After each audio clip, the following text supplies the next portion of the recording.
বিগত দিনে জাতীয় সংসদ যথাযথ ভূমিকা পালন করতে না পারায় গণতন্ত্র মারাত্মক ক্ষতির মধ্যে পড়েছিল বলে মন্তব্য করেছেন সুপ্রিম কোর্টের সিনিয়র আইনজীবী শিশির মনির। তিনি বলেন, এর ফলে দেশে ফ্যাসিজমের উদ্ভব হয়।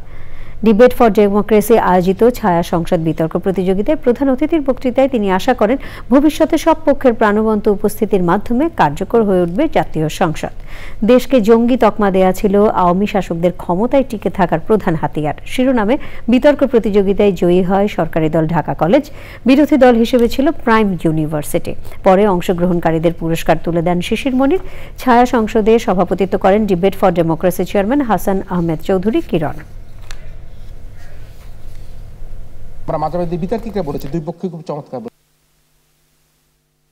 আমরা পার্লামেন্টে কোনো ডাইভার্সিটি রাখি নাই, কোনো ইফেক্টিভ বিরোধী দল নাই, ইফেক্টিভ কোনো আর্গুমেন্ট নাই, নতুন কোনো আর্ট নাই, নতুন কোনো আর্গুমেন্টেটিভ উপস্থাপনা নাই, তথ্য নাই, উপস্থাপনা না থাকার কারণে জাতিগতভাবে ডেমোক্রেসি সাংঘাতিক ক্ষতির সম্মুখীন হয়েছে।